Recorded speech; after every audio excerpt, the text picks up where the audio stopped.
With UFC 299 being finished and honestly one of the greatest cards of all time, I wanted to get out an early breakdown and prediction video when we're going through every fight on the card because I cannot wait for this card. I'm probably going to be doing the same thing for UFC 300. So guys, if you are interested, any timestamps will be available in the pinned comment description down below if you'd like to skip to any particular fight on the card. But we are going to be breaking it down from the early prelims all the way to the main event. Guys, I'm so sorry if my dog's making noise there. Regardless, hello everybody. Welcome back to another video. If you're new here, my name is Kyle. I am your guy with many YouTube channels. Let's start off with the early prelims. Starting off with the first fight, we have Joanne Wood taking on Maryna Moroz. Now, I'm quite excited to see the Iron Lady back in action because okay guys, I really do believe this. She is underrated. I know she's 11-5. I know she's on the 2-fight skid, but she has a decent set of skills, to be honest with you. And I know, she's been relatively inactive these past 2 years, and she has a couple good wins that have aged okay, but she's been a little bit more active in this past year. I know she lost to Jennifer Maia, but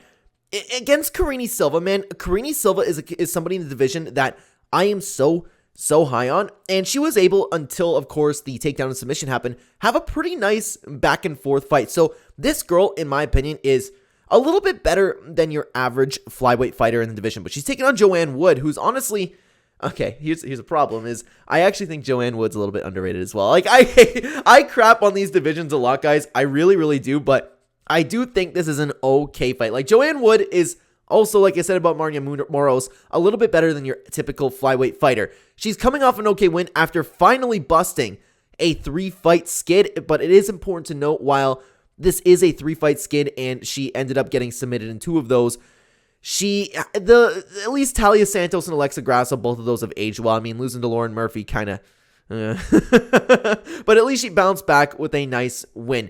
Joanne Wood has very nice striking, but I feel like Moroz might be able to match her in that skill. It is important to note now that Joanne Wood is 38 years old. Mayra, this one is a little bit more of a gut feeling, guys. I like Maryna Moroz. I just think if Joanne Wood, let's say Joanne Wood has the striking advantage, she could probably do a little more output on the feet. I feel like Moroz could hang with her. I don't know why. This one is a little bit more of a gut feeling, just in my opinion. I don't know about you guys. I'd love to know your comment section down below because this is a quite interesting fight for the flyweight division, but my official pick's actually going to be Maryna Moroz. Moving on to the next fight, we have the UFC debut of Robelis Despaigne taking on Josh Parisian. Now, this is an interesting breakdown because this one's a little bit tough because you have Robelis who has pretty much no pro MMA experience because if you look at this guy's wins, okay, he's 4-0, relatively inexperienced, but besides one of these fights, he's finished the fights in 10 seconds, 30 seconds. This guy has done nothing so far. Nothing but success, but that's 4 wins of success. So this breakdown is a little bit difficult because we don't know what happens. We don't know how Robelis really is in a fight. He's just came in and knocked a bunch of guys out. But you have Josh Parisian, on the other hand, who's 15-7, very inconsistent. He's your typical, not absolute bottom of the barrel heavyweight, but if you're going to beat a heavyweight, Josh Parisian is the guy to come in. If you have your UFC debut, it should be against Josh Parisian. He's just one of these sloppier heavyweights who can catch you with power. And of course, there have been times where he has caught his opponents, but other than that, as soon as he fights somebody that's just a little bit, I don't want to say just outside the top 15, man, Josh Parisian can't exactly hang. So there's not much to break down in this fight. We need to see Robelis go a little bit further into a fight, at least a couple minutes into a round, which we haven't seen, man. We haven't seen it. So it's tough to say. Because of the inexperience, we know Josh Parisian can eat some shots. So I'm going to go with the guy who's at least had a bunch of experience. He's had UFC experience. We know what Josh Parisian's all about, and that is inconsistency, but he can pull out a win. I'm just not convinced of Robelis. I don't know if he's able to finish a Josh Parisian, so I believe the safe pick for me to pick is going to be Josh Parisian to win this fight, although it's a very low confidence pick because we don't know exactly what's going to come from Robelis. Moving on to the next fight, we have Michel Pereira taking on Michal Oleksiejczuk, and I apologize, I'm probably pronouncing that name wrong, but I will just say Michal Oleksiejczuk. I believe that's the best way we can go about it, but I've been very excited to see both those guys back in the octagon because Michel Pereira, if you don't know, he had his UFC middleweight debut against Anjos Petroski, and man, did he pass that test with flying colors. I wasn't sure how it was going to look, but man, he came in, stormed Anjos Petroski, and knocked him out. Anjos Petroski is a very good fighter. But speaking of good fighters, Michel Pereira is taking on Michal Oleksiejczuk. He is a very, very good striker himself, so the striking exchanges here should be very, very fun. Of course, both guys, and this is actually pretty good matchmaking because in the past we have seen both of these guys have gas tank issues.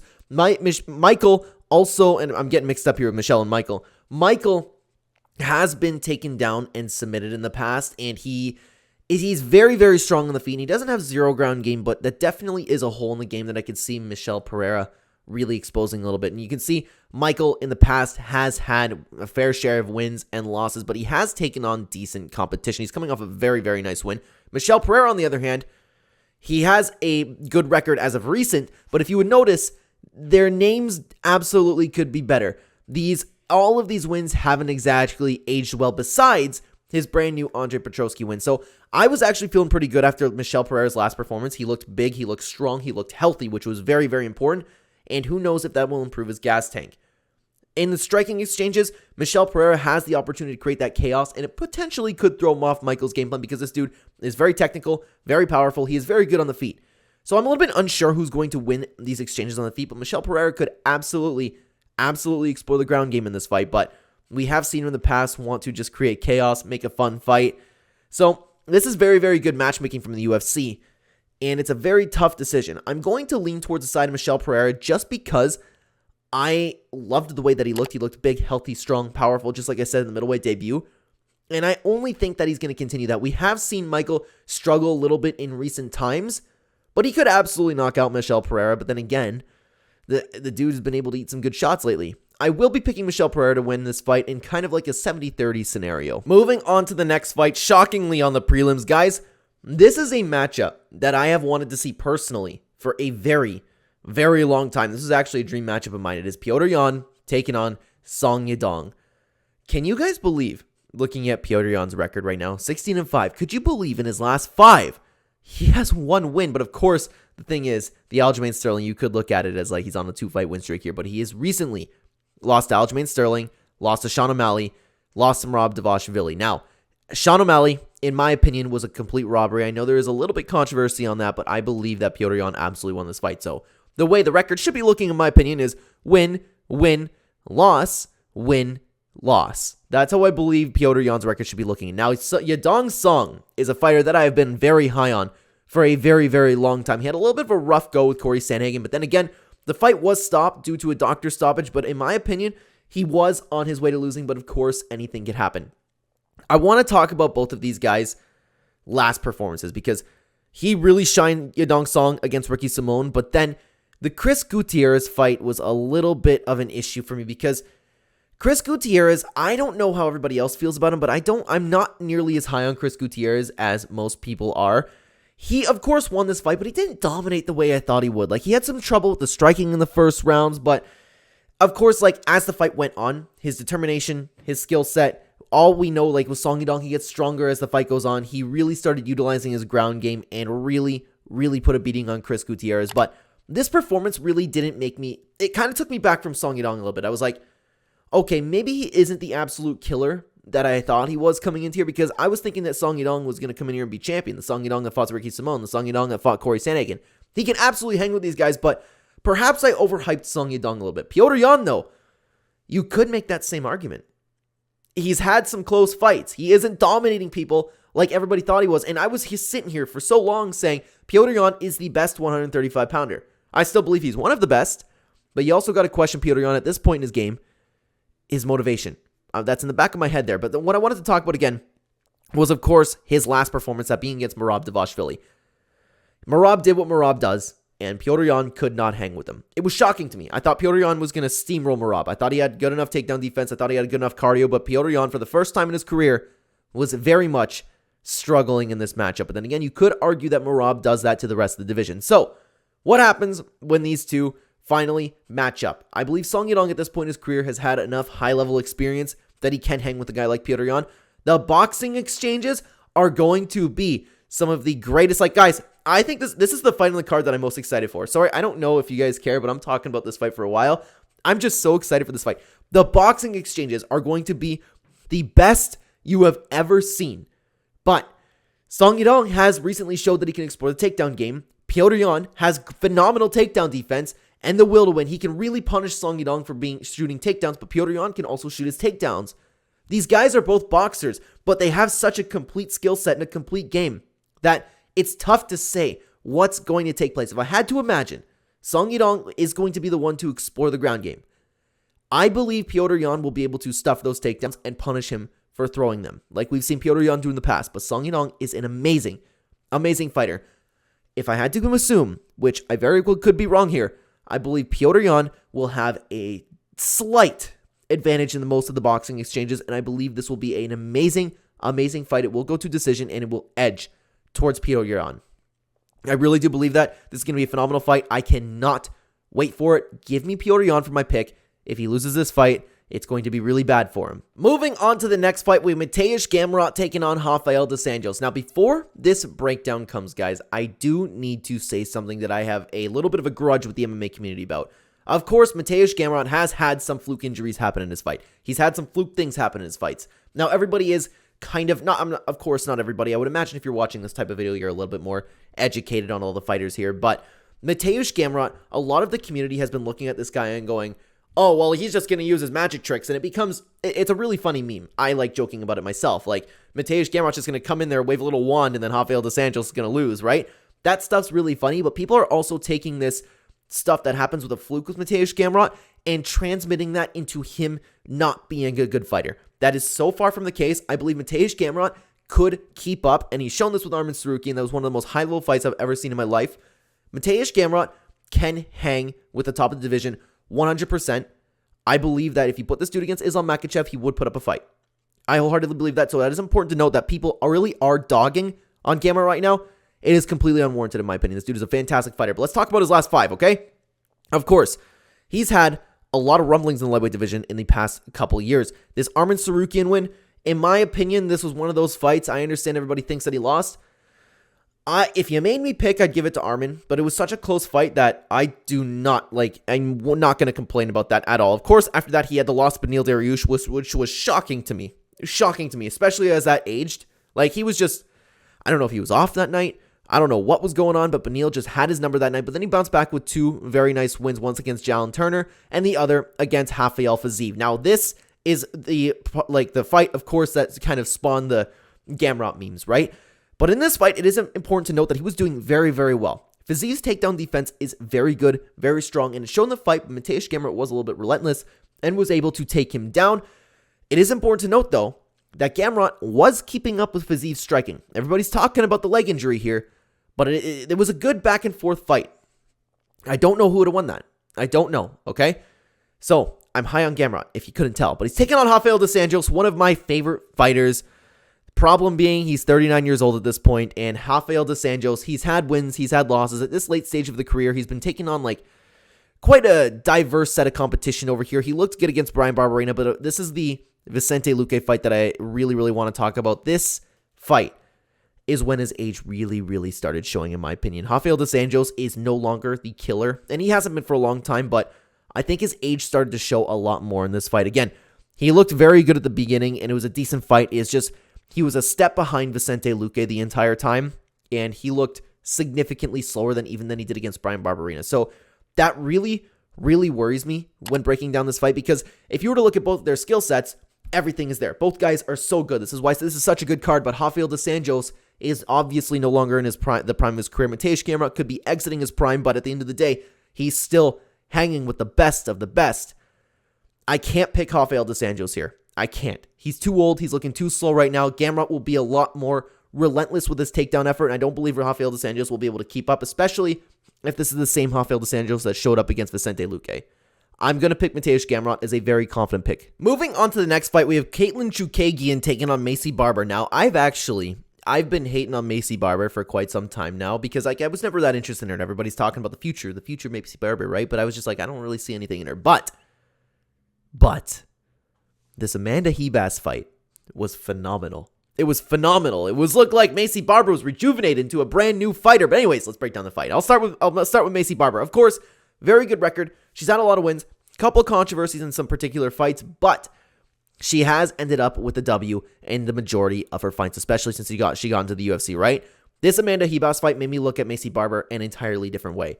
She has an animal in her, just a dog in her that the flyweight division does not have, or the majority of fighters doesn't have. And I was actually thinking like, oh, Maycee Barber can actually hang with some of the best fighters. Maybe. I'll need to see. Maybe that was just a great performance, but it was against Amanda Ribas, who is better than your typical WMA fighter. But she's taking on Katlyn Chookagian, who somehow has scraped in a lot of wins because she is your typical flyweight fighter in the WMA division, right? She's had some wins, she's had some losses, but of course, like you could argue this Araujo fight didn't go to her. You could argue the Amanda Ribas fight did not go to her. She finally lost against Manon Fiorot and did not look good here. She's just, again, your typical WMA flyweight fighter. Nothing stands out about her. Nothing's great about her. At least Maycee Barber, we see in some of these bouts her making improvements, and especially in her last fight, she's coming off of such a dominant, well, I shouldn't say dominant, I should say impressive. Such an impressive performance that I'm picking her. I'm just picking her based off of her last fight. Even if she didn't have that last fight, I would imagine that she'd at least be able to like clinch with Katlyn Chookagian, do what Maycee Barber kind of does. I like her a lot in this matchup. I think she's just better. That's all. I think she's just better than Katlyn Chookagian, excuse me. My pick's going to be Maycee Barber. Moving on to the next fight, guys. This honestly is another fight on the card that I am looking forward to so much. It's CJ Vergara taking on Asu Almabayev. Now, CJ Vergara is one of the most fun fighters in the flyweight division. One of the most fun fighters in the UFC. I love watching this guy fight. Now, I do want to talk about Asu Almabayev, though, because this dude had so much hype coming into the UFC. So much, because he's one of those fighters that's coming in with such a complete game. You could argue a lack of Brazilian jiu-jitsu, but it's not to say that he doesn't have it. It's just to say that he doesn't actively go for submissions. When he wants to take you down, which he has very nice takedowns, very heavy top pressure, he's more of a control you and ground and pound type fighter. Other than that, he is a very, very complete fighter. He come into the UFC, he was looking near perfect. He looked so good. He showed a variety of skill sets in a variety of different matchups, but then he had the one big test. That was the UFC test. And of course, it was against Ode Osbourne. And he ended up getting the win over Ode Osbourne. But it is important to note that I am high on Ode Osbourne. I think this is a very good win to have, especially for your UFC debut. He looked great. I am officially on the Asu Almabayev train. I'm impressed, okay? He's taking on CJ Vergara, who has been a little bit inconsistent as of lately, but this dude, you want to talk about complete skill sets? He absolutely has it, and he is so much fun. It is important to note, though, sometimes he does get caught up in the fight, and he doesn't always use that amazing skill set that he does have, but he does have it. He's a very, very complete fighter himself, so very interesting fight for both guys. In his last fight, of course, he has been a little bit inconsistent, losing to Ode Osbourne, which Asu Almabayev was able to get the win over, but CJ Vergara rarely gets dominated, okay? This dude he's hard to get a win for, but of course, in these last two fights, he has looked very, very good himself. This is a tough fight to break down because you have two guys that have such a complete skill set. You have Asu Almabayev, who prefers to have the control. CJ Vergara could come in and just kind of steamroll him a little bit, try to push him up against the back fence, but will Asu Almabayev let that happen? I don't know. I don't know about this matchup. This is when the betting guide comes out in whenever this card is in like March. I'm making this video really early. This will certainly be one of the fights to not bet on because this is a very, very closely contested matchup. I am going to ever so slightly lean towards CJ Vergara in this matchup because he has more UFC experience. We've seen what he can do many, many times. Perhaps Asu Almabayev just had an on night against Ode Osbourne. I will need to see a little bit more from him to really be on the, I'm on the Asu Almabayev train. I believe he's the real deal, but I don't know if he is ready for the top of the flyweights. So that's not to say CJ Vergara is one of the greatest flyweights ever. I just think he's better than anything that's kind of outside the rankings. Does that kind of make sense? I think highly of CJ Vergara. I also think highly of Asu Almabayev, but he still lacks that experience. I know he has more fights, but CJ Vergara has more high-level fights. I'm going to lean towards CJ Vergara because I can see a world where Asu Almabayev will want to get control, but CJ Vergara just, no matter what, will not let it happen. Asu Almabayev could absolutely win. It's a very close fight. I'm talking like I'm 55% on CJ Vergara here, but he is officially going to be my pick. This is a great fight. Moving on to the next fight, guys. One of my favorite fighters of all time, Pedro Munhoz, is taking on Kyler Phillips. Kind of like what we were talking about with Petr Yan. I am shocked to see Pedro Munhoz's record sometimes because, take a look at his last five. There have been issues, losses, problems. His only good win was over Chris Gutierrez. I believe he is so much better than his record. This dude could beat anybody in the bantamweight division at any point in time. That is something very important to note. Now, I'll start off with Kyler Phillips because I was just talking about Pedro Munhoz for a little bit. Kyler Phillips We didn't know how he was going to show up because he had some time off, but then his last performance over here against Raoni Barcelos, he proved that he hasn't lost a step. He proved that he's still the same guy. He was, honestly, that fight was a really, really great high-level scrap from both fighters. He just did a little bit more, and he did enough to get the win, right? He is a very, very explosive striker with very nice movement. I like Kyler Phillips a lot. He has a lot of potential, and he's only 28 years old, probably going to continue to get better. Pedro Munoz, though, he is 37 years old. Typically, I would say that's a big problem right there, especially for the bantamweight division, but Pedro Munoz can absolutely still hang unless his age just magically starts to show in this fight, which, I mean, it's a possibility, but how long ago did he fight? 4 months ago, yeah, against Vera. Like, he's still got it. He hasn't lost a step. It's a classic Pedro Munoz performance he just had. I was so sure he was going to beat Marlon Vera, dude. I thought it was a perfect style matchup, but then Marlon Vera comes out and starts fighting aggressive right from the get-go. Like, when does Marlon Vera ever do that? I lost money on that fight, man. But anyways, Pedro Munoz and Kyler Phillips matching up here. I believe that this is one of those fights that's perfect for Pedro Munoz to win. Kyler Phillips does have very nice, good movement. He's very explosive with his power, but anybody that Kyler Phillips has taken on, I know he's had 2 years ago, almost 3 years ago, like the Song Yadong win he's had, but he hasn't had a lot of really high level fights or wins. Pedro Munoz has. I believe this is going to be a huge step up in competition for Kyler Phillips, and I don't think he's ready for it just yet. He could get better. He has a huge reach advantage on Pedro Munoz. That's important to know. But Pedro Munoz in the past has been able to really deal with the reach disadvantages. He's been able to get really scrappy. He's been able to use the calf kick to really restrict your movement. He's been able to get inside and attack his opponents. I like Pedro Munoz a lot in this matchup. I think that this is one of those styles for Kyler Phillips that he's going to run into and have a little bit of problem. Pedro Munoz just doesn't make it an easy fight for anybody. I need to see Kyler Phillips beat somebody like Pedro Munoz to really get on the train when talking about him breaking into the top 15. So it's going to be a huge test, but I don't think he's going to pass it.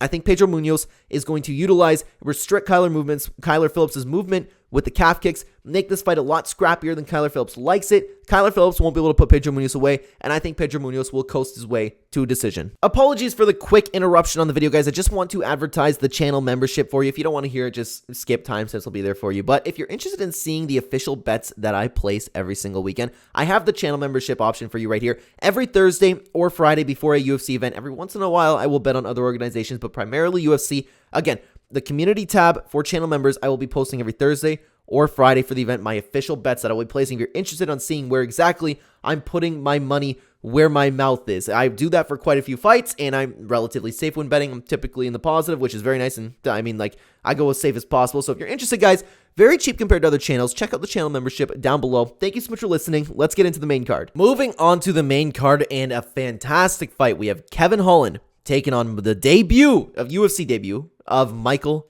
Venom Page. Been watching Michael Venom Page for a very, very long time. It's a shame the UFC didn't sign him sooner because he is now 36 years old, almost 37.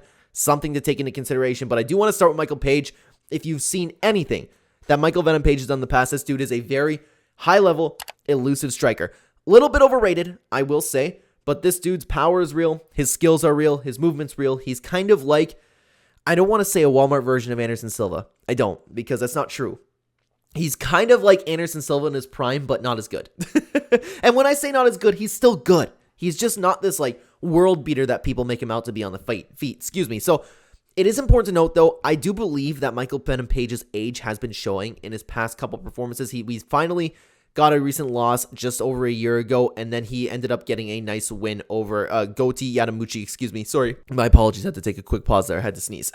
But anyway, so Michael Page, he is still obviously a striker. He's still great at what he does, but he is starting to slow down at this point in his career. He's taken on Kevin Holland, who has had mixed success, but he has taken on a really, really high level of stack of opponents in his recent times. Of course, he's had the Michael Chiesa wins, but for the vast majority of his career, he has taken on really, really high level fighters. He's coming off of this split decision loss to Jack Della Maddalena, and this fight, I don't really know what to think. A lot of UFC fans are really saying that Kevin Holland, he came in, he didn't care. Kevin Holland doesn't care anymore. It's a shame. He's such a waste of talent. But something about this fight, I understand why people are saying this, because he was in this fight, he was able to land shots here and there, right? But he was mostly outboxed by Jack Della Maddalena, and he had this big issue where he was just punching Jack's guard, which really, honestly, did nothing. He looked really off in this fight, and this is why people have been talking about, like, oh, Kevin Holland doesn't care. Kevin Holland, nobody, like, it's such a waste of opportunity, man. Like, but he wasn't nearly as fast, powerful, or as accurate as he usually is, because Kevin Holland is typically a very, very good striker. I just would not be shocked if he went into this fight injured. Something was wrong, because at least Kevin Holland, we've seen him try to win fights, right? I really do believe something was off in this fight, and I don't think it should have been a split decision loss either. I think Kevin Holland completely lost this fight. So, like, it's tough. It's really tough to say, will Kevin Holland, is that true what people are saying? Does Kevin Holland just not care anymore? Is he here to pick up a paycheck? That's something important to take into consideration when breaking down this fight. But let's say, for sake of argument, Kevin Holland is on. Kevin Holland is the dangerous Kevin Holland that we're used to seeing. He's taking on the dangerous striker on Michael Page. Kevin Holland has a beautiful chin. Kevin Holland is very lengthy, uses his reach very well, something Michael Venom Page does very well. I would imagine this fight would just be a kickboxing fight.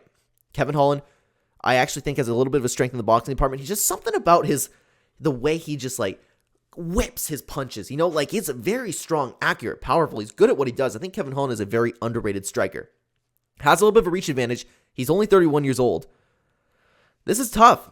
And you could say, I don't think this will be a problem, but Michael Page could have those UFC Octagon jitters, his big debut, everybody finally looking forward to him. I don't think that's going to be a problem, but I mean, it's something to take into consideration. I can't pick Kevin Holland, because what if that's true what everybody's saying? What if Kevin Holland's just here for a paycheck at this point in his career? What if he just really doesn't believe that he can hang with the best of the best? That's why I'm going to pick Michael Page, but I'm definitely not going to be betting on this fight, 100%, because Kevin Holland could win this fight. I think if I was sure that Kevin Holland is not coming into this fight injured, he's not caring about the fight, I'd pick him. I'd pick him to win, but because I can't trust that at this moment, I'm going to be picking Michael Venom Page to win this fight. Very, very high-level striking match either way. I'm very excited for it. Next up, we have Curtis Blaydes taking on Jailton Almeida. Jailton Almeida, man, talk about a public shift in opinion, because this dude came in, was steamrolling people, moved up to heavyweight. He was steamrolling some more, right? He was just looking really, really good. But then he had the Derek Lewis fight a few months ago. And this was one of the worst performances ever. Derek Lewis did nothing. And I understand Derek Lewis is hard to move, okay? He has that just, I'm not going to get submitted. I'm Derek Lewis. I'm not going to get taken down. You're not going to keep me down. I'm going to get up. But Derek Lewis laid there and did nothing. Derek Lewis is completely, not to say that he had a prime, but he is out of his prime. He is like a dead body in there, you know, just dead weight. Jailton Almeida didn't do anything with him. Anything. I completely lost hope in everything that I had with Jailton Almeida. This will be a completely different breakdown if this Derek Lewis fight never happened, because I think, like, oh my God, he's going to come and be aggressive. Like, can Curtis Blaydes stop him? I don't know. Curtis Blaydes, though. Curtis Blaydes, he's such an underrated fighter, in my opinion. I'm a big fan of Curtis Blaydes, man. He's put together 3 really, really nice wins, and of course, Sergey ended up clipping him.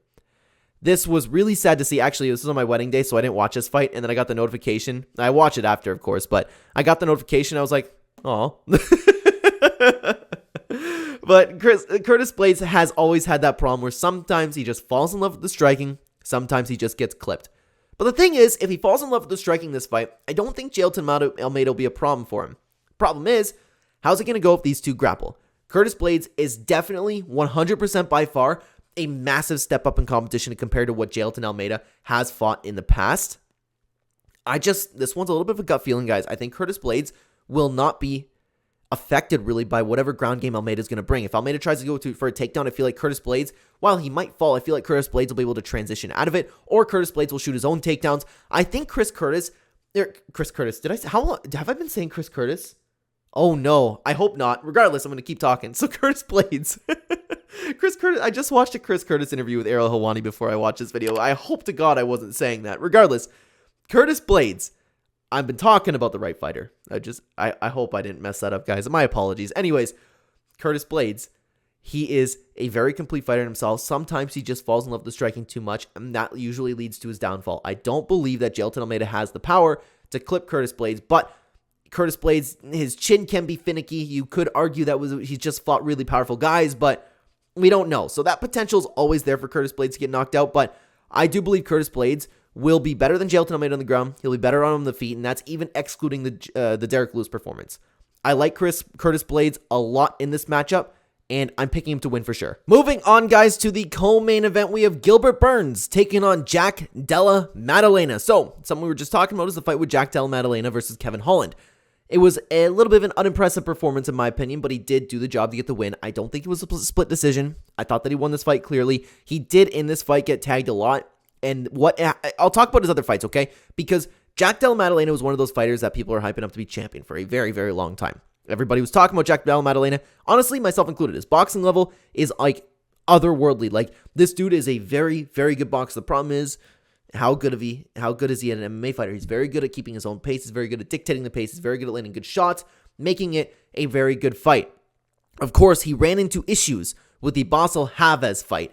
You could chalk it up to short notice. Maybe it was somebody that he wasn't ready to take on, but I was like, I was left thinking like maybe Jack Della Maddalena isn't this absolute killer that we thought that he was. But then that was reinforced in this Kevin Holland fight, because I no longer think that Jack Della Maddalena, well, I shouldn't say I don't think.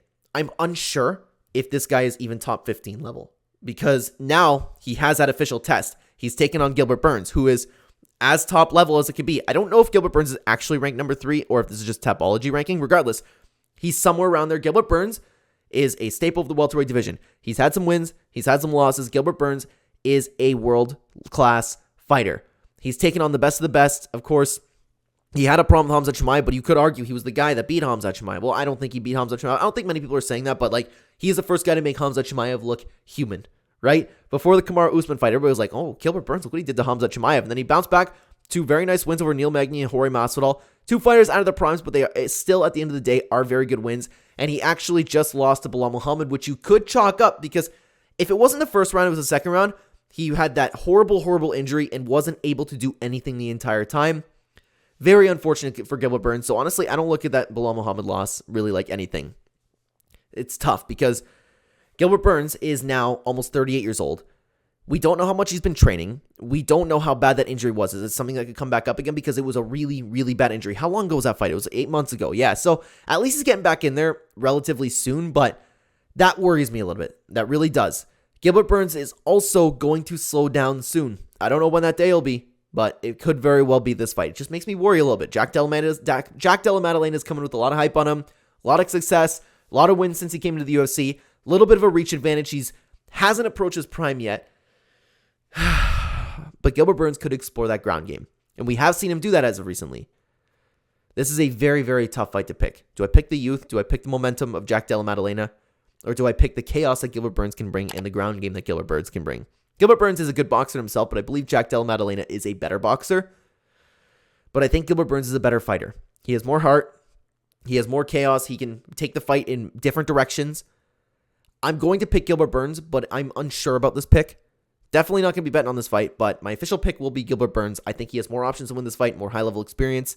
I think he'll be able to do what he wants with Jack Della Maddalena and control the pace and bring it where he wants it to be. I'm going to pick Gilbert Burns for this matchup. Moving on to the co-main event. And did I say co-main event for the last fight? Regardless, this is the co-main event, and this is a banger. We have Dustin Poirier finally taking on somebody down in the rankings, that being Benoit Saint Denis.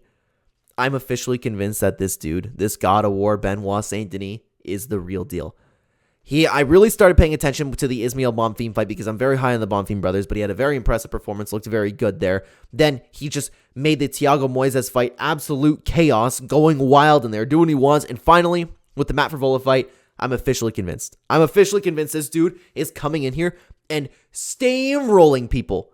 He is so good, so violent, so dangerous. I really do think he's one of the most violent people in the UFC, but he's taking on Dustin Poirier. You want to talk about violence? You know what we're getting with Dustin Poirier. A heart of gold, a well-rounded skill set with a guy you cannot brawl with, a guy that is arguably the best boxer in the UFC. He is so good, Dustin Poirier. He has had some wars, and all of those are insane names. He's had a couple hiccups lately with Charles Oliveira and Justin Gaethje. The head kick shocked me. I was picking Justin Gaethje to win this fight, but man, losing to Charles Oliveira and losing to Justin Gaethje, do you really want to take it away from him? I don't even think that's nothing to chalk up any problems to, right? But there is a problem with this performance, and that being he finally got knocked out. I know we've seen Dustin Poirier get knocked out in his career before, but he is 35 years old right now. Every time you see a bad knockout the way that Dustin Poirier got knocked out, and he got flatlined in this fight, you got to think Is his body going to let him survive more shots? Is he going to be easier to knock out? That's a big, big question. Okay? Benoit Saint Denis is absolutely the guy who's going to test that. So I'm a little bit conflicted in this fight because when this fight got booked, I was thinking because I've been following Dustin Poirier for a very long time. We know that he's teeter-tottering the idea of retirement. He's a little bit unsure of even making another run. He's done what he wants to do. He's making money. He has a good fight foundation, right? It seems like sometimes Dustin Poirier is motivated and sometimes he's not. So is that really something you want to compare to Benoit Saint Denis, the guy who has been wanting to get to the top, some guy who's been calling himself the BMFs, guy who's been really gunning for a championship, guy who's hungrier than anybody in the lightweight division? I think this stuff matters personally when breaking down a fight. So that's a big question. What happens when these two come in? Let's assume Dustin Poirier's chin is okay. His head won't shut off. This is going to be a violent fight. We know Benoit Saint Denis can keep up the pace. We know Dustin Poirier can keep up the pace. Whew. I don't know. My initial gut reaction when this fight got announced was Dustin Poirier is past his prime. Benoit Saint Denis, after his last fight against Matt Frevola, I said, all right, I'm totally convinced of this dude. But he does lack that high-level experience. He has fought really, really great fighters, though. It's just he hasn't fought the top of the lightweights. These wins that he has, they're great wins against great fighters, and he's destroying these guys. I don't know.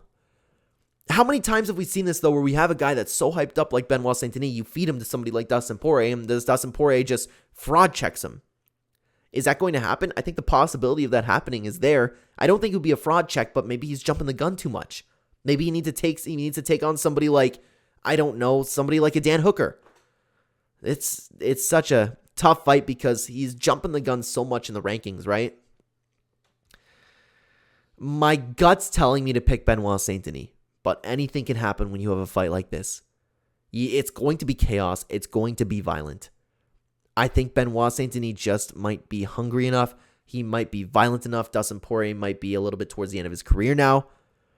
Even just the reach is the same. The heights, there's barely a difference there. Very, very tough fight. I got to go with the violence that I've seen Benoit Saint Denis.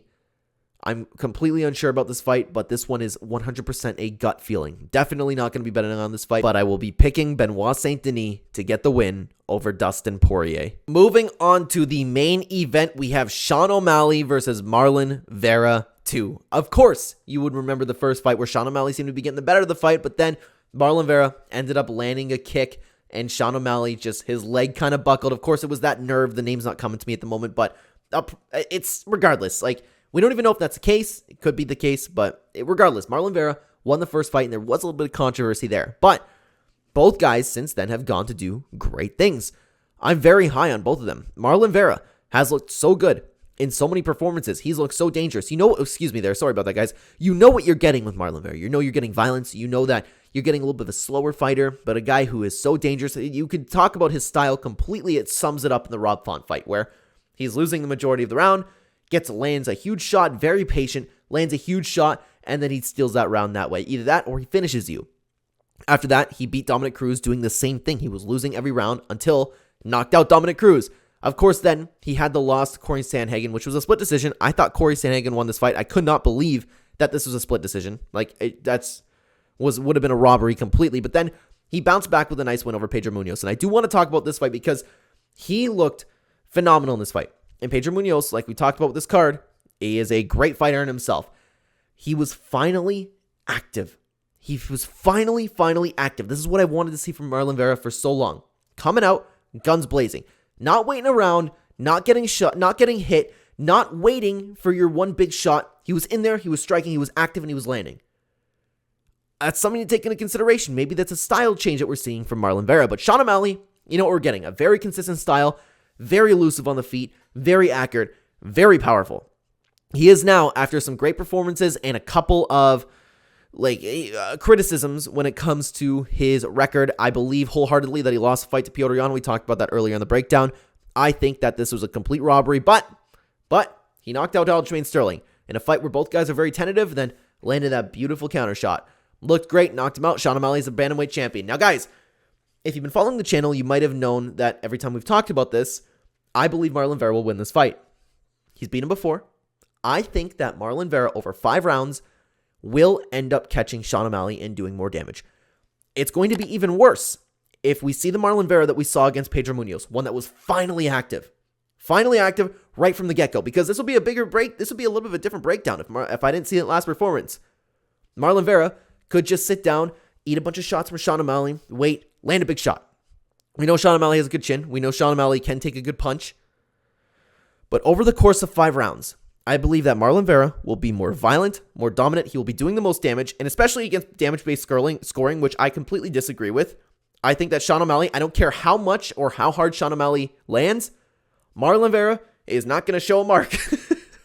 I can't remember which YouTuber it was. It might have been the MMA Guru, but somebody said that they need to take off Marlon's skin and study it because it doesn't bruise, it doesn't bleed. The dude doesn't even look like he's been in an absolute war after so many times. And that's important to note, honestly, when you have damage-based scoring. I think that Marlon Vera, at some point in this fight, even if it gets towards the later rounds, and it's a big problem because we know Sean O'Malley can do 3 rounds, no problem, but what about 5? You can see him start to breathe really hard in some of these fights because, of course, like he's throwing all of his might with these shots. I question his 5-round cardio. We know he has 3-round cardio, but I question his 5-round cardio. It's going to be a stand-up fight. I think Marlon Vera lands more dangerously. He is willing to get more violent, willing to scrap a little bit more. And I think that he will take Sean O'Malley into waters that Sean O'Malley isn't used to being in. I know Petr Yan took him to those, took him to a absolute slugfest, and that really made me higher on Sean O'Malley than I was at the time. But I think Marlon Vera is a new level of violent. And I think, especially if we see Marlon Vera come out like he did against Pedro Munoz, I think this is going to be not a dominant performance, but I think Marlon Vera is just going to beat him. I really do. I think it's a good matchup for Marlon Vera, and I think he is going to take the win over Sean O'Malley and become the bantamweight champion, beating Sean O'Malley again. I will likely be betting on this fight. If you're interested, check out the membership. When the time comes, I will be posting my official bets, guys. My pick's going to be Marlon Cheeto Vera to become the new bantamweight champion of the UFC. With that being said, though, that ends the early breakdown and prediction for this entire card. It is one of the greatest cards of all time, guys. It really is. If you're interested, though, check out the video on screen right now. We have lots of tier list videos on the channel. This is just one of them. If you want to watch something while we wait for this fantastic card. Thank you so much for being here, guys. Take care.